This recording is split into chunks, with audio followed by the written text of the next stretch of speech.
Well, spontaneously, what pops into my mind about governance, in terms of governance, in particular governance of AI, I'm kind of feeling like I play both sides of the room. On one hand, I'm very, very active in creating governance, so standardization at the international level in the OECD. But on the other hand, I spend quite a bit of my time going around and explaining to people that governance doesn't solve all problems of AI, in particular because we have to talk about bad actors, and we have to talk about the fact that bad actors don't care about standards or regulation. We can't reach them, and yet they are able to reach the attention of people because they are quite good at that human machine interface. It seems to be maybe better than the good actors. Yeah, I agree with that. And we also, I play a little bit of both because we obviously certify different technologies and we certify smart buildings. And I think one of the questions that's really tripping us up, and usually does actually in circumstances, is who should be responsible for this? And I think my seated partner next to me said it so well. You have to involve your stakeholders in this, and you have to do everything. Right? I have two gorgeous sons and they're completely different, right? So my oldest is very motivated by rules and likes to follow the rules and will let you know when you are not following the rules, and that is a great way to get across from him. My youngest is motivated by praise, and he will build you a log cabin if he could, if you tell them that he's great at building log cabins. And both of them do both.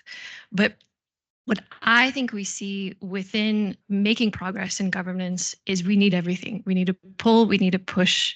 If you look at what the Scandinavian countries have done, because it's the right thing to do in certain areas of sustainability, this thing, then we, you can really look to them that they did the right thing. If you look at what we're seeing in America, you have to put in rules for certain aspects of that. And that's not AI specifically, but I think we can consider that AI is going to be in everything quite quickly, so to speak. So in effect, you're saying we've got people responding to different kinds of incentives, maybe in a broader sense, be it rules, be it praise, be it maybe economic, commercial incentives, and that the ideal governance that we might create would respond to or somehow cover all those mechanisms, or kind of that people respond to. But then what do you do about actors that just don't care about rules or don't care about governance? I mean, all the bad actors that we've talked about today. Yeah, can you give me a scenario? Just well, if you are a bad actor who is to keep with the general theme today, who is flooding the digital space with fakes. It could be fake content, fake reviews, just to kind of promote your own product and drown out any advertising that the competition might do. Or if it is about fake commentary, to pretend that there's a majority for your views, or that there is a massive number of people who share your views, and again, drown out opposing voices. So if we had any kinds of incentives or rules or standards, bad actors just wouldn't care and they would still flood the digital space with fakes. yeah, I think we need to get to the realization that they are going to exist, and we should use what we know to work with the brain chemistry of all of us in the opposite direction. But I think one of the things that came up in your last conversation was this idea of when commercials started coming into television, right? And this idea of you can advertise to people while they're watching TV and you get to just have their attention.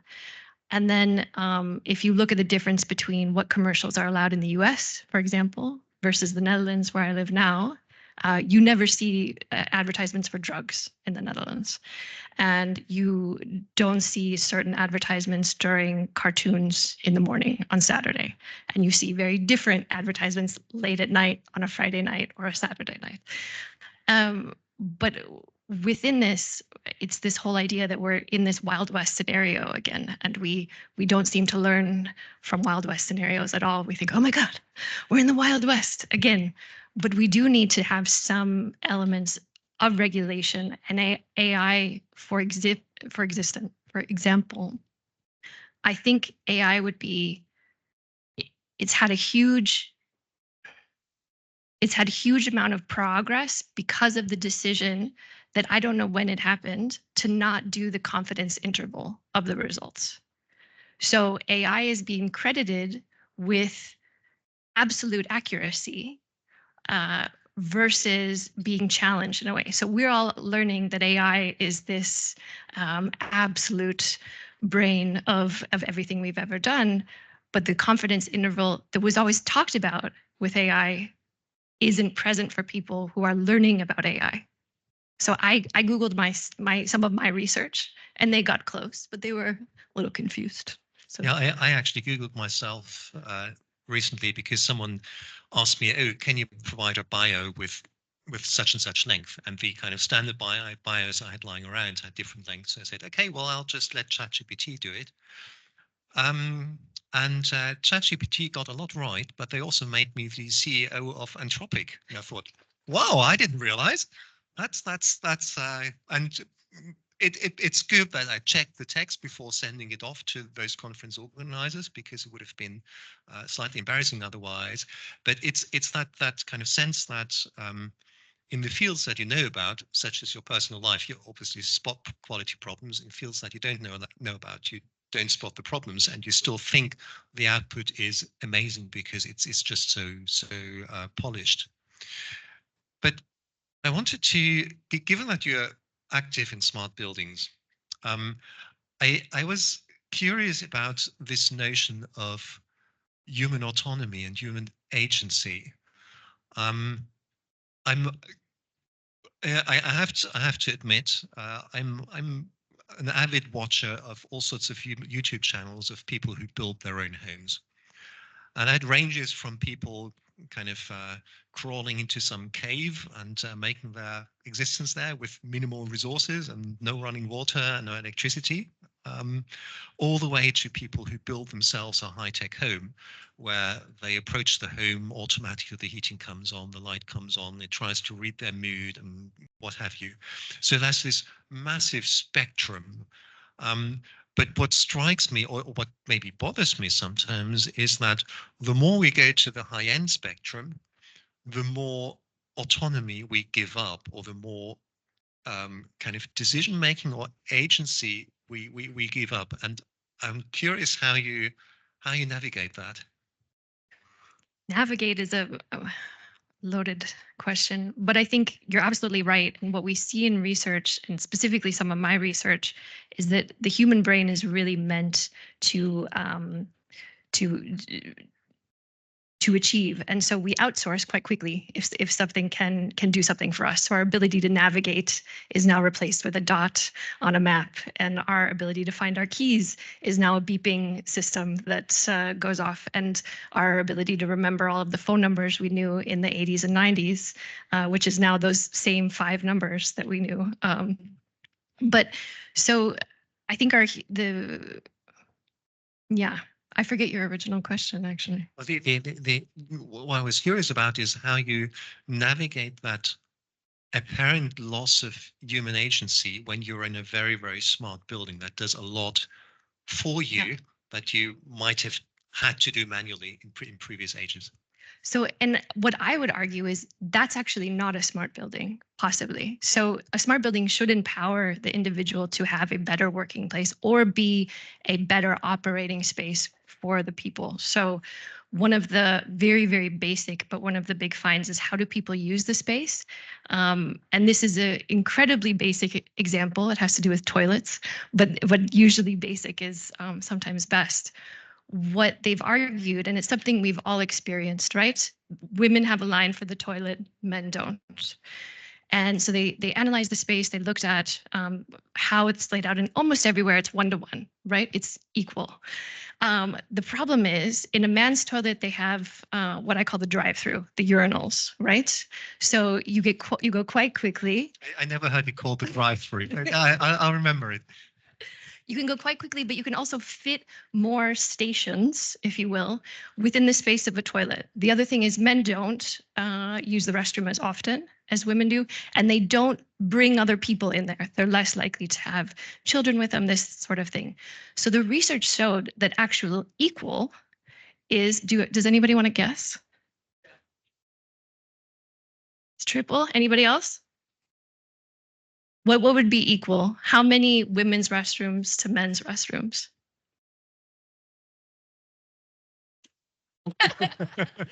No, so it's 4-to-1 actually is an equal distribution of toilets.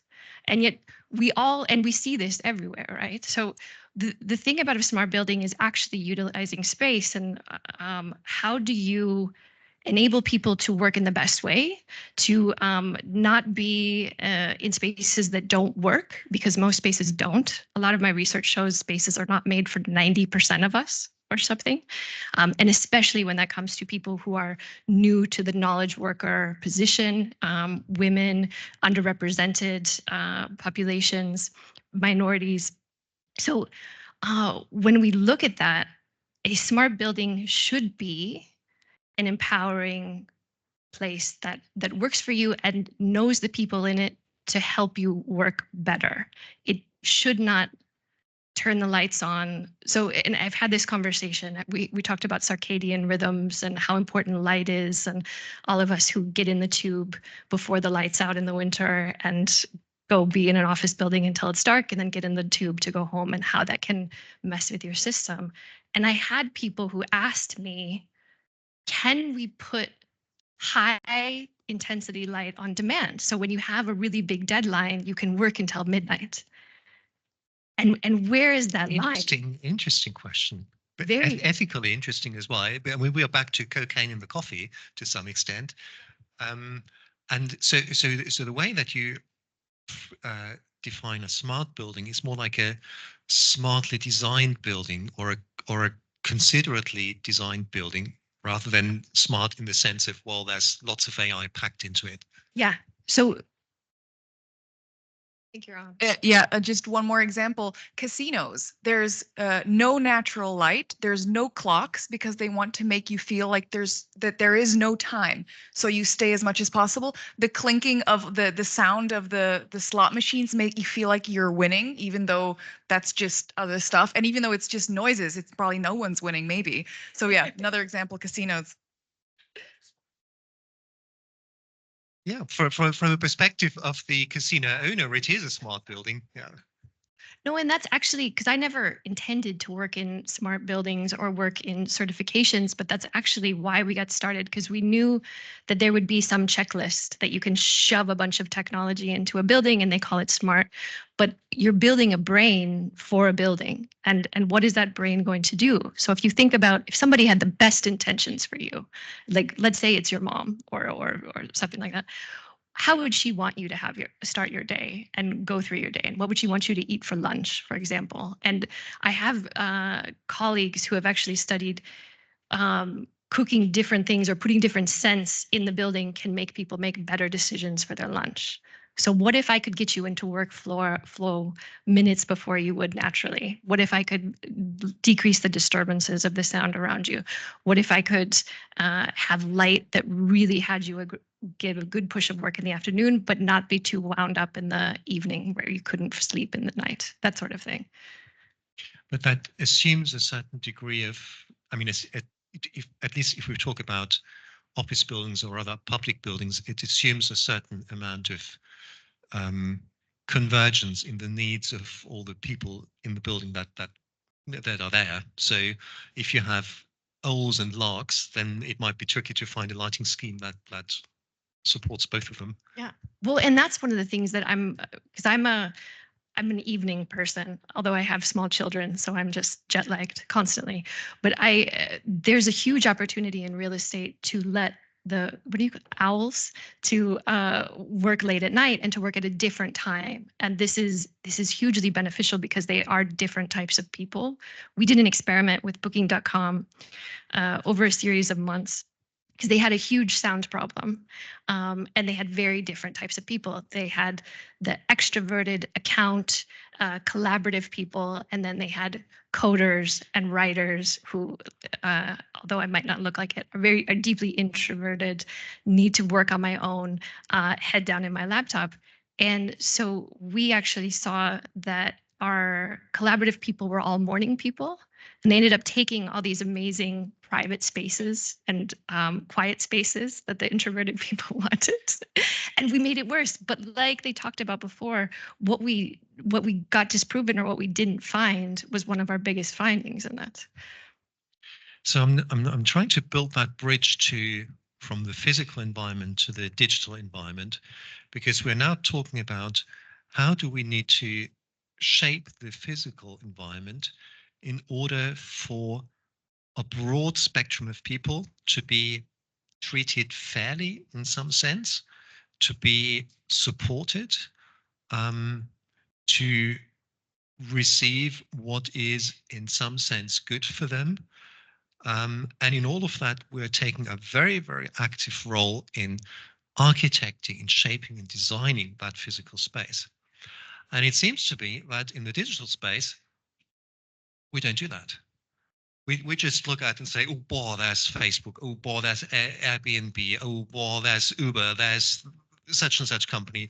And there's TikTok. And it all just happens. And what do we do about that? And we know how bad it is.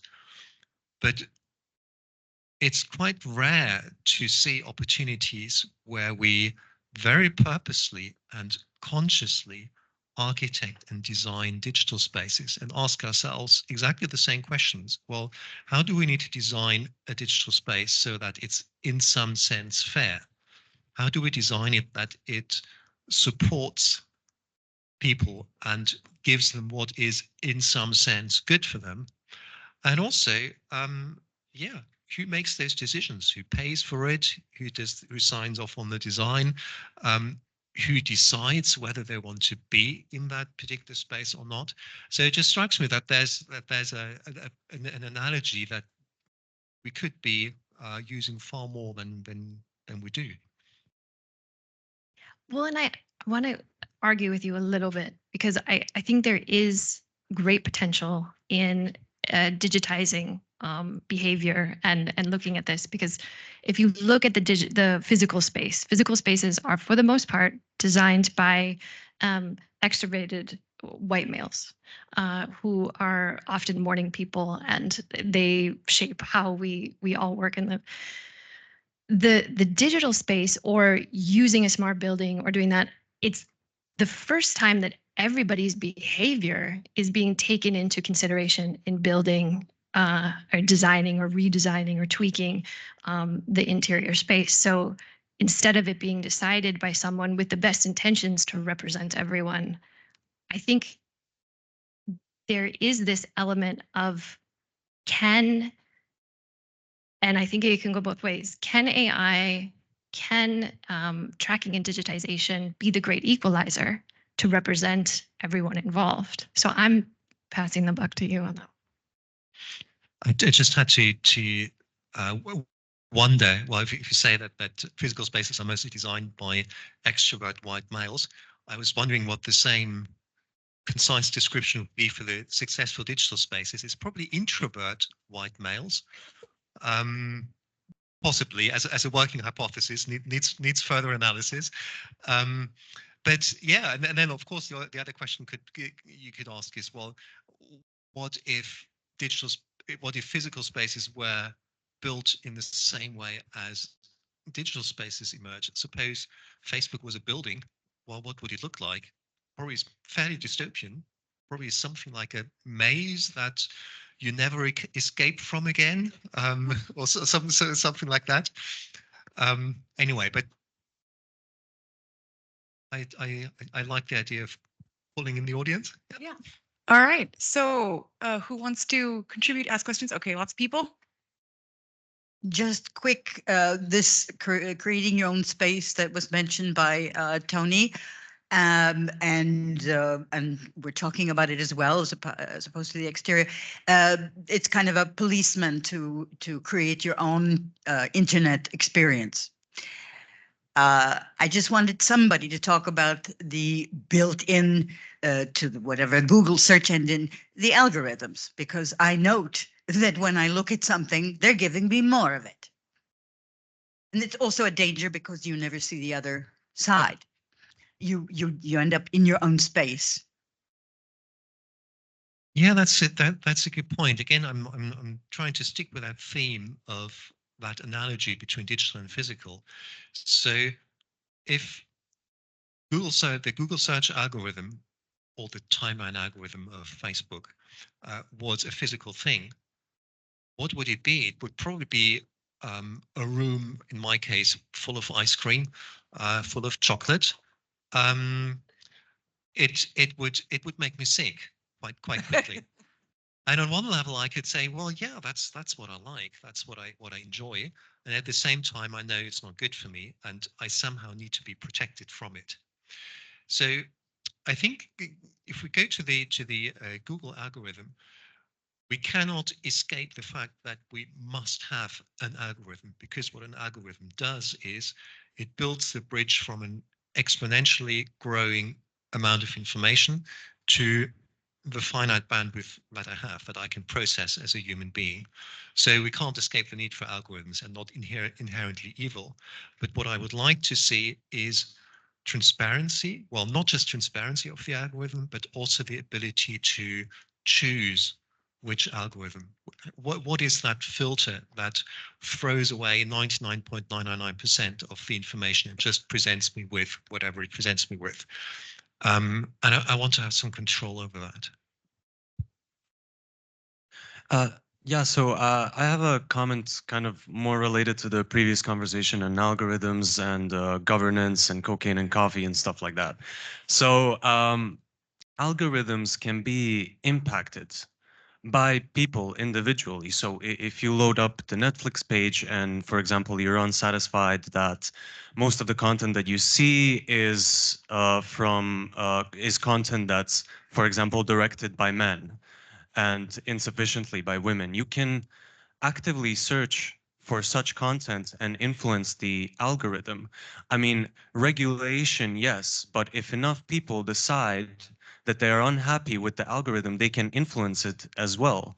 And I know that kind of what I'm saying is, if you're addicted to cocaine, just choose proactively not to take cocaine, but I have to, I'm kind of disagreeing, because that's to me, that's not enough agency. So yes, of course, anything I do online tweaks what is presented to me tomorrow. So in a sense, I do have influence, but having agency to me also means that I can make a conscious choice, that I know what levers and what buttons I can press. On the other hand, what I like about your argument is it's very similar to how do we influence, I don't know, Nestle, Unilever, take the big corporate supplier of your choice. And if you don't want them to make certain products, you stop buying them. And that has a certain measurable, maybe a tiny, but a certain measurable effect and influence. So it seems to be a similar kind of argument. So I disagree and agree with you. Yes. Sorry, returning a bit more to the government part of it, but linking to what you were saying, I think the underlying topic that hasn't been mentioned is optimization. And optimization is all about the short term. And right now, in terms of governance, we're managing crises, and finding solutions to crises and emergencies is a short-term issue. I think in terms of governance, whether it's for AI or other aspects, we have to think long-term. But we're not prioritizing the long-term because we're focused on, can you be optimized? We're using the examples of light and sense. that's for a certain period only, because we adapt, the needs, the circumstances all change. So the question becomes, how can we find a way to balance the long term with the very short term? And I'm not talking about the midterm, that's something else. Really the short term in terms of realizing that we need to think way further ahead. Yesterday, someone mentioned, in terms of conflicts, Americans think very short term in terms of right and wrong, good and bad. That the Russians, their favorite game is chess, and they think very long term, and the move that is made now will show up in 10 years. And so how do we deal in terms of governments? How do we deal with that? And my last statement will be, cocaine is a hell of a drug. So.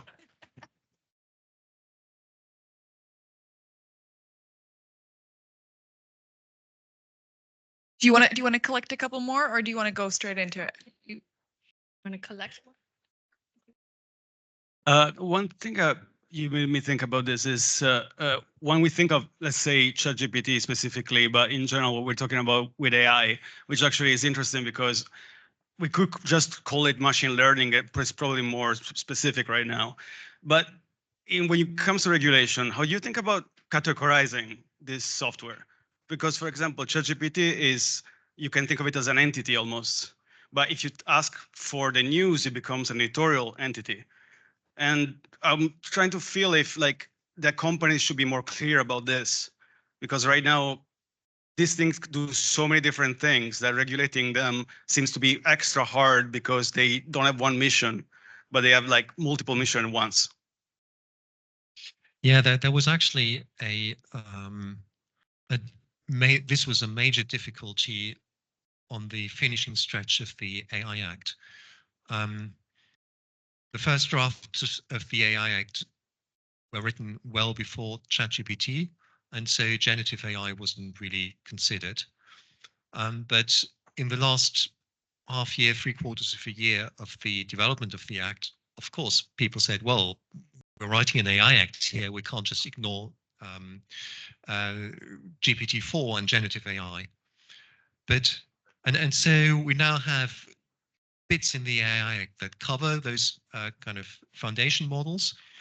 But in my opinion, they are the weakest part of the AI Act.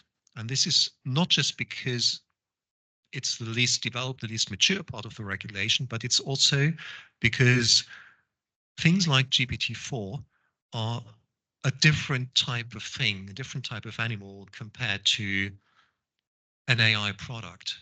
I see something like GPT-4 much more closely to a raw material.